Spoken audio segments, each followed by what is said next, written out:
O que Moisés encontrou no Monte Sinai? Foi Deus? Ou foi alguém? Ou alguma outra coisa? Deus é claramente uma entidade que não é desta terra. E, por definição, um extraterrestre. De onde é que ele vem? Nós precisamos reconhecer que quando os antigos estão falando de Deus, não há outro termo que nós possamos usar para descrever essas experiências, a não ser como extraterrestre.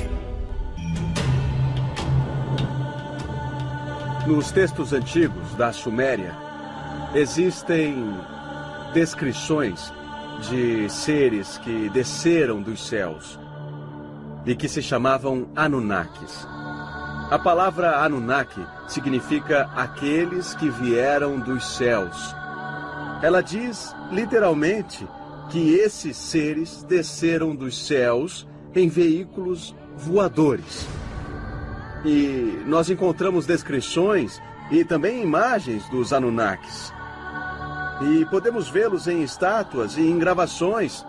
E é mesmo muito interessante ver que esses seres parecem ser viajantes espaciais modernos com trajes estranhos. Alguns usam relógios de pulso, eles vestem botas e capacetes, mas, acima de tudo, asas. E sempre foram descritos ou retratados flutuando acima de todas as pessoas comuns. Então, a pergunta é, quem eram os Anunnakis? De acordo com a hipótese do astronauta antigo, eles eram viajantes espaciais que visitaram a Terra num passado remoto. Para mim, quando eu leio o Gênesis, é exatamente a ideia de uma visitação extraterrestre. Tenho certeza de que há um Deus, não há dúvida disso, que há um poder superior.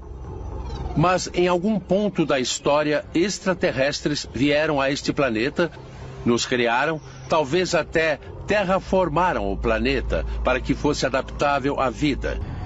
Quando lemos os mitos de criação pelo mundo, uma das coisas que encontramos em todas essas histórias é a ideia de que os deuses buscaram criar um ambiente estável na Terra. A história do Gênesis pode ser vista como um guia passo a passo da terraformação da Terra. No primeiro dia, Deus e os deuses criaram o universo. No segundo dia, os deuses criaram o firmamento. Isso é descrito como uma cúpula ou uma fronteira separando o céu da terra. Depois veio o aparecimento das plantas e dos animais e mais tarde dos seres humanos. Eu sempre disse que a Terra é um planeta de experimentação. É bem possível que os alienígenas decidiram que, com o fim de limpar o planeta, eles precisavam de uma coisa de uma enorme magnitude, como o dilúvio de que a Bíblia fala. O dilúvio teve como fim principalmente erradicar as pessoas que estavam no planeta naquela época. Bom, Deus podia ser um extraterrestre, podia ter criado o dilúvio. É muito possível, é muito provável que, com o fim de erradicar uma espécie que eles podem ter alterado geneticamente e se equivocado, eles precisaram se livrar dela e começar tudo de novo. De fato, Jesus disse, a casa do meu pai tem muitas moradas. E se isso for apenas uma metáfora que sugere que as casas do universo são um conjunto de espécies diferentes, que o universo é fértil em vida e todos pertencemos a isso? Eu cresci ouvindo a minha avó falando sobre alienígenas, sobre Atlântida e todos esses pontos de vista alternativos da história. Essa era a conversa na hora do jantar na minha casa.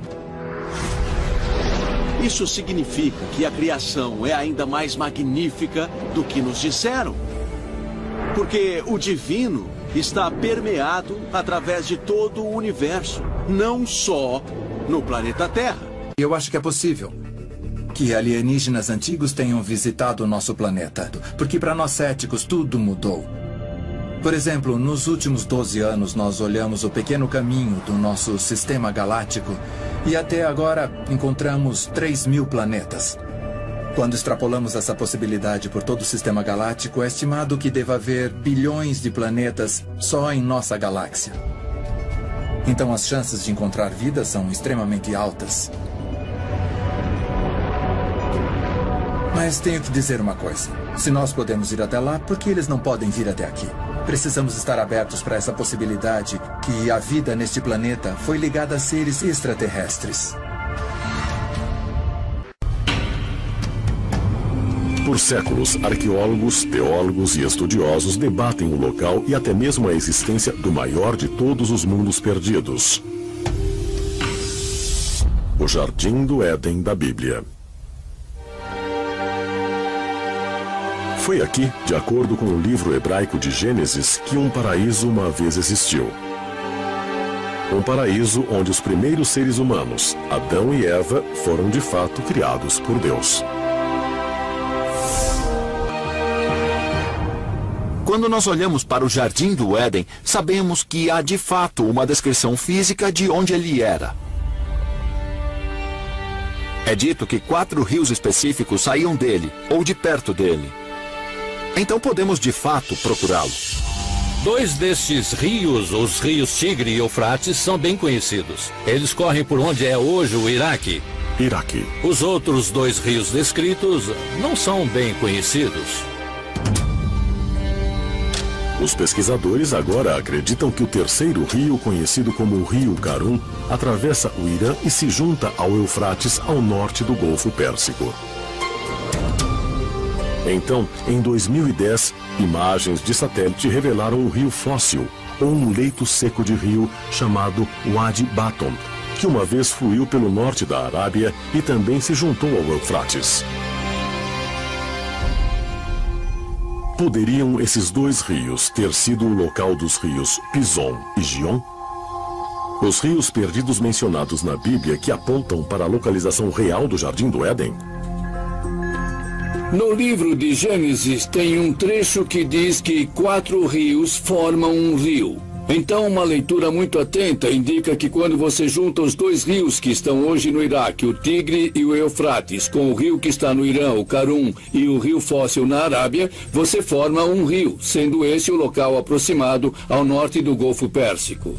E de acordo com a Bíblia, esse único rio corria pelo Jardim do Éden. Então, com base em imagens do local e uma leitura atenta do texto hebraico, eu acho que a localização do Jardim do Éden está sob as águas do Golfo Pérsico e não em terra.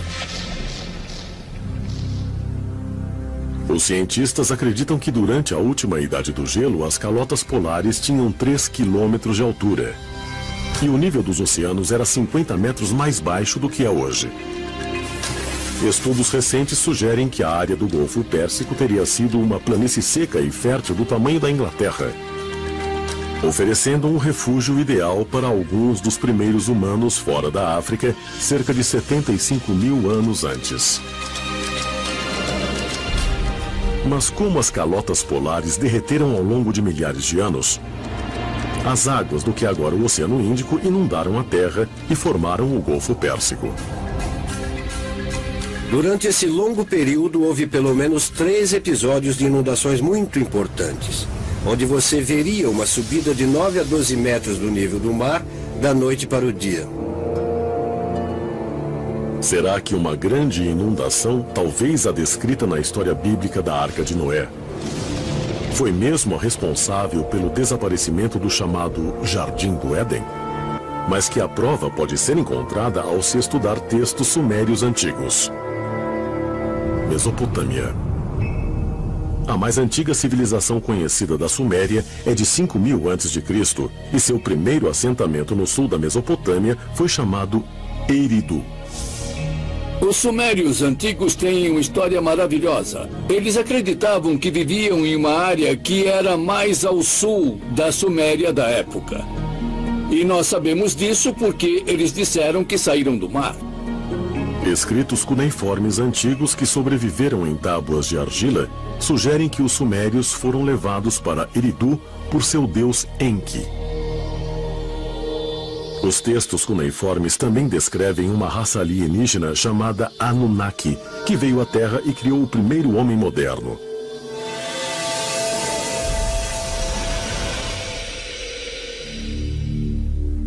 Adão, em sumério ou num sumério bem antigo, significa um pequeno povoado rural. Eva, entretanto, não é em sumério. Eva é em árabe e nas línguas semitas significa aquela que dá à luz. A palavra Éden é uma palavra pré-suméria e significa plano. Os relatos sumérios podem se referir a um tempo mais antigo. E a uma planície fértil distante, agora perdida sob as águas do Golfo Pérsico. A pergunta é esta: o Jardim do Éden era algum tipo de laboratório onde certas coisas foram criadas por cientistas antigos da época? E se a humanidade foi criada em um Jardim do Éden, então é claro que quem estava criando isso não era um ser humano, era outra coisa.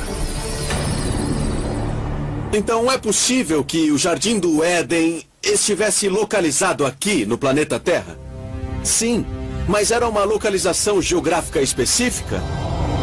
Não sei, não tenho certeza. Pessoalmente, eu estou mais inclinado à ideia de que o Jardim do Éden era algum tipo de ambiente fechado em algum lugar na natureza.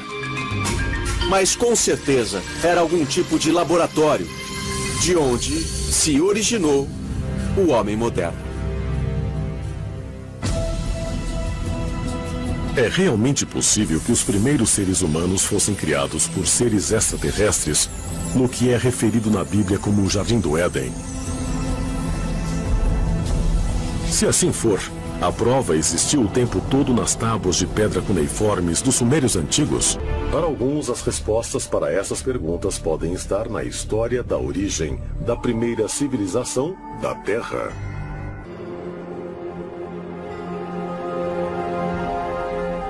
Mossul, Iraque, 1849. Durante a escavação da cidade bíblica de Nínive, uma equipe liderada pelo eminente arqueólogo britânico Austin Henry Layard descobriu as ruínas de Assurbanipal, a antiga biblioteca assíria. Entre as inestimáveis relíquias, Layard encontrou uma série de tábuas em caracteres cuneiformes chamadas Enuma Elish, ou as 7 tábuas da criação. As tábuas são basicamente um texto escrito em colunas de cerca de 20 a 25 centímetros de altura, 15 a 18 centímetros de largura e são feitas de argila. E quando a argila estava quase endurecendo, um escriba usava um estilete para gravar as histórias da nossa existência neste planeta. As 7 tábuas da criação narram a história de um grupo de deuses, os Anunnaki, que vieram do céu para dar origem à raça humana. Os professores, com suas mentes brilhantes, não tinham ideia das viagens espaciais, sem falar nos extraterrestres, e todos eles, sem exceção, fizeram a tradução na crença de que as histórias tratavam do Deus Todo-Poderoso. Nos textos antigos temos, por exemplo, uma palavra como céu. Abrão foi levado para o céu e trazido de volta para a terra. Devíamos trocar a palavra céu pela palavra espaço, para que possa fazer sentido.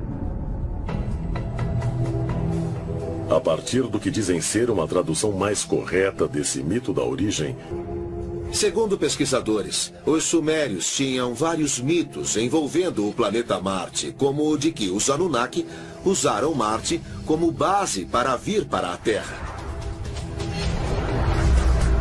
E em seguida, os Anunnaki governaram a Terra como deuses extraterrestres. Enquanto a humanidade começava a desenvolver várias civilizações. E um dia, os Anunnaki partiram de volta para o seu planeta. Ou será que não? Seria possível que os deuses Anunnaki dos antigos mitos da criação fossem, na verdade, seres extraterrestres?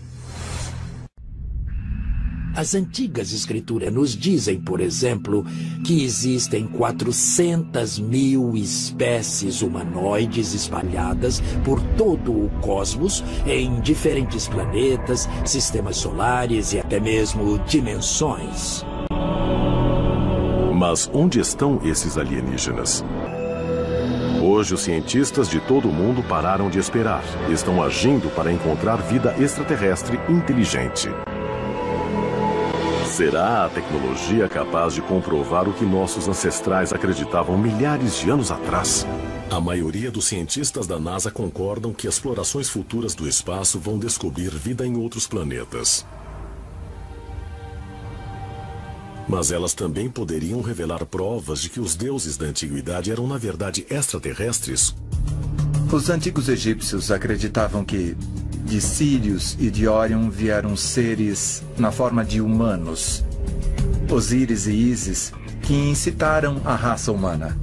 Essa versão combina metaforicamente com o que sabemos de astrofísica. Sabemos que somos produto de estrelas. Somos literalmente feitos de estrelas. Segundo a mitologia egípcia, os deuses desceram do cinturão de estrelas de Órion e de Sírius, a estrela mais brilhante do céu.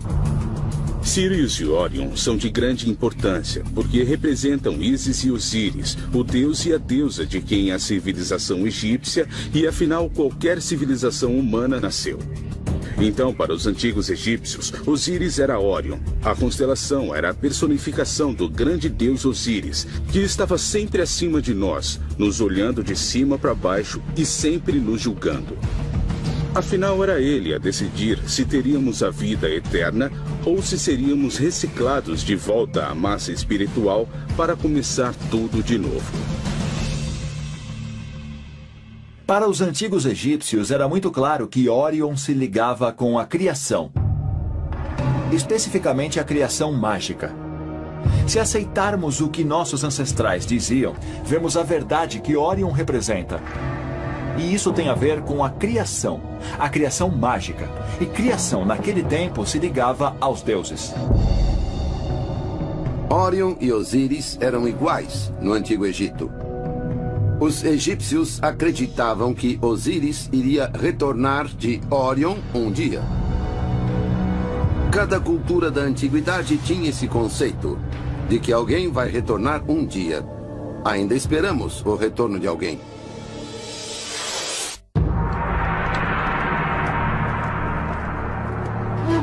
Norte do Iraque, 1849.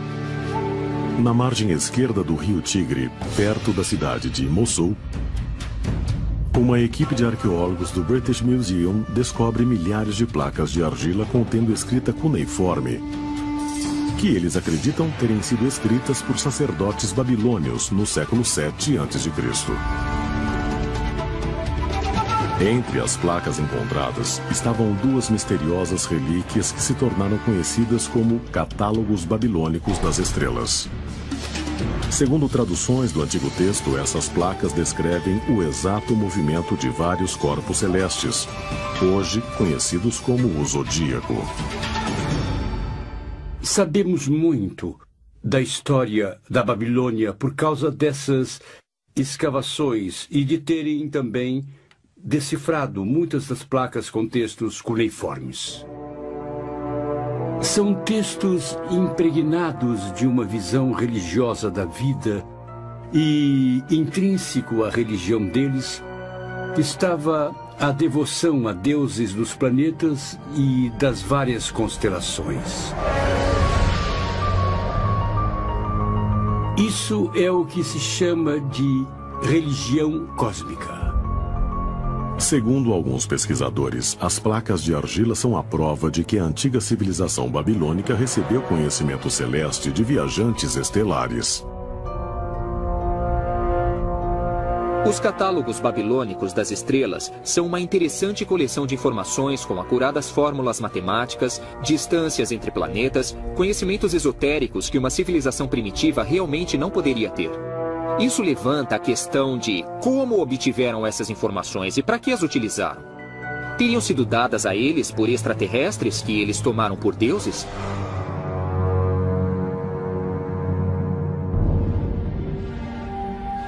Como em muitas culturas antigas, os babilônios descrevem Órion tanto como constelação quanto como ser supremo.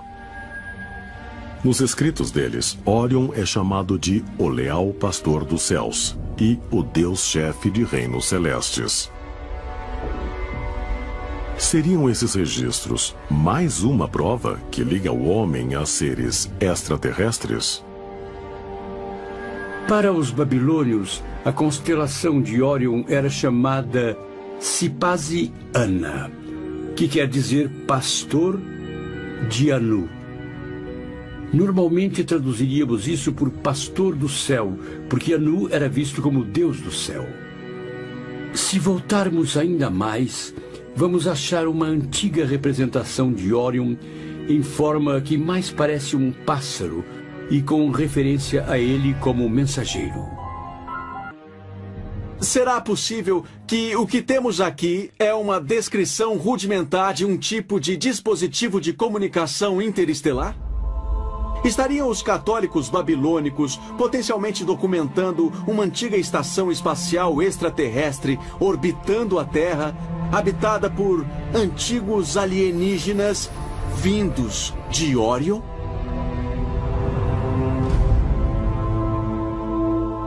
Será possível que os deuses babilônios fossem, na verdade, mensageiros extraterrestres de Órion? Se for assim, poderiam esses visitantes do outro mundo ter criado a humanidade aqui, no crescente fértil, onde a civilização historicamente começou há mais de 5.000 anos? Os babilônios tinham uma forte tradição das origens do ser humano. Havia algumas variações, mas o princípio básico que se acha entre os babilônios é que os deuses queriam dormir muito, queriam comer muito e que ficavam cansados de cuidar da agricultura e de terem de cozinhar. Então criaram um grupo de seres inferiores, os seres humanos, para cuidarem da agricultura e das coisas para eles. Foi na Mesopotâmia que se deu a aurora da civilização. Foi um dos primeiros locais onde os alienígenas vieram para começar a semear a civilização no planeta. E a civilização evoluiu para a Suméria e Babilônica. Se olharmos os hieróglifos sumérios, os hieróglifos egípcios, a história dos maias, se olharmos essas culturas, o que veremos será a mesma história contada de modos diferentes e em linguagem diferente. Os que vieram das estrelas vieram para cá e começaram a civilização humana. Seriam as histórias sobre as origens na versão babilônica, localizada no berço da civilização, a prova cabal de nossa divina ligação com a constelação de Órion? Se for assim, haveria uma razão profunda para as estrelas do cinturão de Órion se localizarem sobre o ventre, o lugar simbolicamente ligado à origem humana. Muitas culturas antigas apontam para o cinturão de Órion como um portal da vida. Os maias, os egípcios e várias culturas diferentes parecem se referir à origem da vida e ao fim da vida sendo transferidas ou passando pelo cinturão de Órion.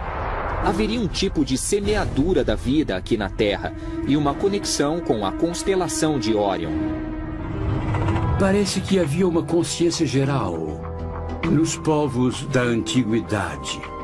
Um sentido de que Órion estaria no coração de nossa galáxia. A próxima pergunta que nós devemos tentar responder é esta.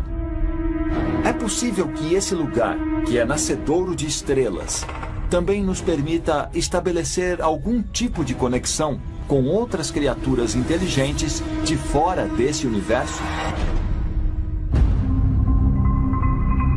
Considerando que a nebulosa de Órion é um nascedouro de estrelas, seria possível o cinturão de Órion literalmente marcar o lugar na galáxia onde a vida da Terra começou? E se viemos de Órion, como sugerem algumas culturas antigas, haveria algum meio de fazer nossos criadores extraterrestres voltarem? Quando se vêem as correlações entre Órion, o que isso parece mostrar é que nós viemos de Órion, é de lá que vieram os extraterrestres. E se nós tivermos de ir a Órion, o que acharíamos lá provavelmente seria um planeta muito, muito similar à Terra. –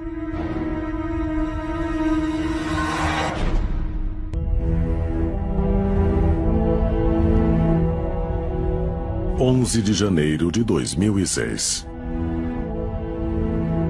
O telescópio espacial Hubble capturou imagens inéditas da nebulosa de Orion. Uma grande formação estelar a 1.500 anos-luz da Terra. A foto panorâmica revelou mais de 3.000 estrelas em vários estágios de vida e deu aos pesquisadores nova compreensão da formação de objetos celestes e sistemas planetários. Segundo teorizam modernos cientistas, é aí, nessa misteriosa nuvem de poeira e gás, que estrelas e planetas podem ter sido criados há bilhões de anos. Astrônomos se referem a ela como M42, nome não muito charmoso, mas como viveiro de estrelas, onde as estrelas nascem. Então essa parte de Orion está sendo muito estudada pelos astrônomos. É uma região de formação rápida de estrelas. Há estrelas jovens e provavelmente muitos planetas também jovens, formados por gás e poeira cósmica da nuvem que se transforma na nebulosa de Orion. Estrelas que nascem, obviamente mostram que certas coisas estão acontecendo no local a um nível que simplesmente nós não entendemos bem. Mesmo com a tecnologia de hoje, viajar a Orion levaria centenas de milhares de anos. Mas não haveria outro mecanismo mais profundo, talvez de fora deste mundo, que tornasse uma viagem dessas possível durante a vida? Nossos foguetes mais rápidos são muito lentos e insignificantes. Estamos falando sobre 1/100º da velocidade da luz, com sorte. Qualquer objeto que lançarmos para fora do sistema solar levará milhares de anos para chegar à estrela mais próxima. Acredite se quiser, mas com 4 bilhões e 600 milhões de anos, nosso sistema solar é um dos mais jovens no universo. Se houver civilizações em outras galáxias, será que são mais avançadas do que as da Terra? Será que estão à nossa frente na capacidade de viajar pelo espaço e pelo tempo?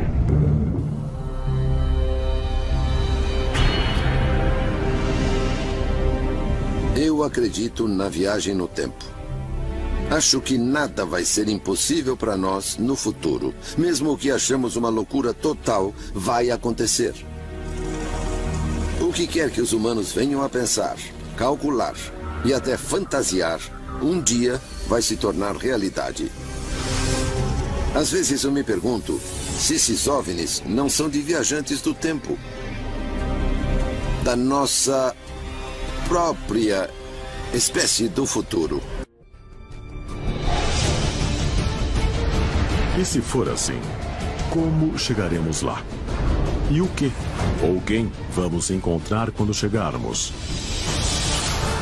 Talvez um dia desvendemos o mistério de Orion e revelemos nossa origem celeste por nós mesmos.